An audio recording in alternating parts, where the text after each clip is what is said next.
So today I'm with Candy. I ran into you a few minutes ago, Candy, and I saw that you were walking using a walker. It looks like you have some hospital wristbands. You were recently discharged from the hospital because you have a limp, right? Yes.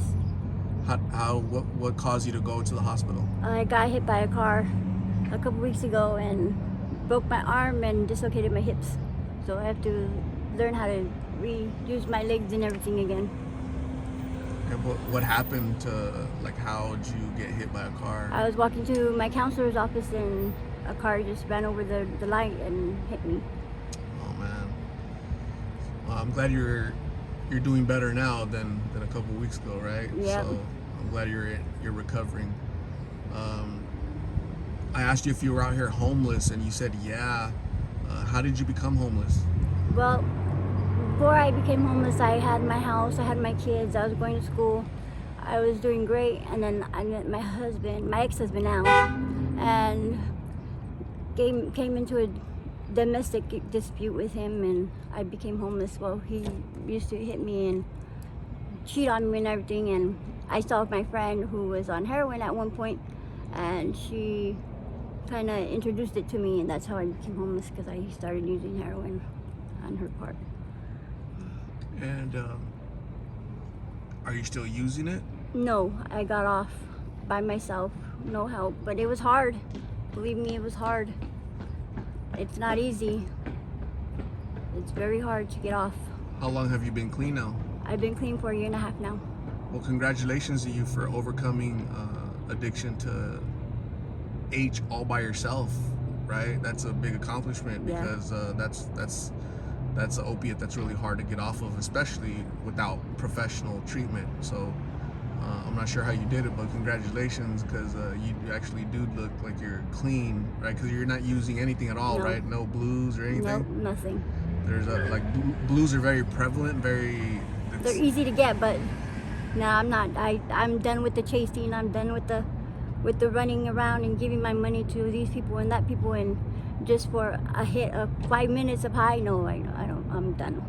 I'd rather have the high for my kids. How many kids do you have? I have 2 boys, 13 and 14. Wow. They're at that age, where yeah. they're starting to, they're big already, right? Because, Yeah, they're interested in girls already, so you're in trouble now. that's the one thing that I wanted to see is my kids, with their first girlfriend. That's why I got off the H2, is because I didn't want to die from it, and I wanted to see my kids with their first girlfriend, their first weddings, and all that stuff. So that was my goal of getting off. That was your big motivation to get off of it, is your children? Yep. That is really cool. That's really good to hear that you had that goal of being there for your kids, and you were determined to overcome that addiction. I run into a lot of moms out there on the street, and they also have kids, and they're not at that point yet, right? Like you were, where they're like, man, I need to be there for my kids, so I need to stop this. They're not there yet, right? You can't do it for your kids because it's not going to work. You have to do it for you. You have to want to do it in order for it to work. In order to get off, you have to do it for you, not for your kids, not for your family, it has to be for you, or it won't work. Because they're not the ones doing it, so they're not the ones that you need to do it for.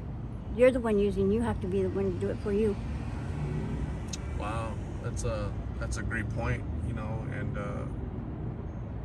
what would you tell somebody that says, I don't value myself, I don't care about myself, I don't care what happens to myself, I have low self-esteem, I have nothing to live for? What would you tell them? What advice would you give to them? That's cowardly. That's a coward way of saying, I don't want to be here, I just want to die. It's a coward. You have to, in order to say that you're worth something, is your kids. If you have kids, you're worth something. You're a mother. That's the most greatest thing ever that someone can have, is being a mother, being a grandmother, being a sister, being a brother. That's the biggest thing, because without that, you are nothing. You are nobody. Because you're labeled already as a sister, you're labeled as a brother, you're labeled as a mother, you're labeled as a child. So that puts you as something and somebody. So never say you're nobody or nothing, because you are somebody and you are something. You're somebody's sister, you're somebody's brother, you're somebody's aunt, you're somebody's uncle, you're somebody. we all matter, right? We all Yes. matter, even when you're out here on the streets and don't have a home.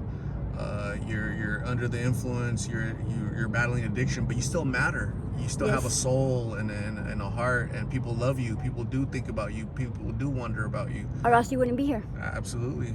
Yep, you're absolutely correct about that. And yeah, Don't great. say nobody cares, because somebody always cares. I was at my breaking point. That's how I got addicted to heroin so bad, is because I used to think nobody wants me, nobody cares, nobody wants me. I'm nobody. I until I finally realized, you know what? I am somebody. I'm somebody's sister. I'm somebody's brother. I'm somebody's child. I'm somebody. And with the brother, the sister, the mother, the uncle, it doesn't matter. You're somebody. That's a great point.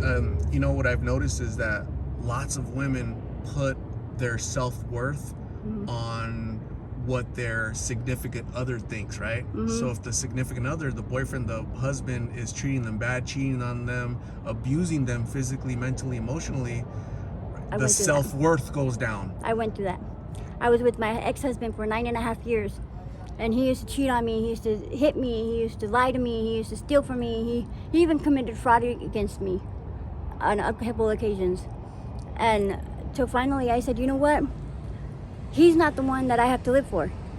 I have to live for, I got my brothers, I got my sister, I got my kids, I have to live for them, not for him. He doesn't really matter, because he's just somebody, another fish off the streets. Unless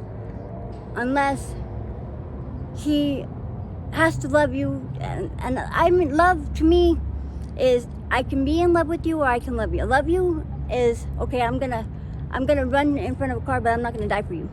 In love with you is, okay, I'm gonna die for you because I love you. I'm in love with you. You're my heart. You're my soul. Somebody who just wants to be there isn't someone who loves you. But somebody who's in love with you is gonna be there and stick with you through the end. Absolutely. That's a great point. And again, I meet a lot of, you know, women, younger and older, that have that dependence on a man, and unfortunately the man led them astray, led them down the wrong path, and they lose themselves out in the streets. They lose themselves for the man, and at the end of the day, where's the man at? In jail, or with another woman, another family, and you're out there losing everything. Yeah, I did it. I was with mine, like I said, 9.5 years, who used to beat me, cheat on me, lie to me, fraud me, everything. Until finally I spoke up and said, you know what? He doesn't love me, because if he loves me, he wouldn't hit me. He would open his arms, not close his fists. He would open his arms, hug me. He would open his eyes and see me. He would open his ears and hear me, and not shut me out. We walk side by side, not front to back. That's someone who loves you, is when they walk side to side to you. If they're walking in front of you or in back of you, they don't love you. That means they're just ashamed of being around you. That's what I figured. That's how I learned. I'm really happy that you overcame that dependence, not only on a chemical, the heroin, but also that toxic relationship. You overcame it, and here you are surviving. You know, so congratulations to you, and for being such a strong woman to realize that the love of your children is more important than anything else, drugs, men, whatever. So you know, kudos to you. You're obviously a very strong-willed woman, and continue that. How can people help you? Well, I don't have a phone or anything right now, but I don't know. Do you need like food? Do you need clothes? Food, clothes, home. Okay. Do you have a Cash App or anything, any manner of people can? No, I don't. Okay. So what I'll do is, if anybody wants to donate $1, $2 to Candy, they can use my Cash App, you know, and then maybe you can use that money to get a room or buy some clothes, some food. And I know where you're at, and I'll be sure to come out and to look for you and try to help you out as much as possible. I'm glad I ran into you. You seem like an amazing woman that's trying to overcome a difficult life. You know, so don't give up. Keep fighting. Keep pushing. boys seem to be everything for you, and now you have purpose in life, right? Because they're gonna love you back because Right. they need you, right? Yep. So unfortunately, right now you're in this tough situation, the streets and you know, being ran over recently. That's really all unfortunate. But here you are again, surviving like before. Yep. So that speaks a lot about your character and who you are as a person.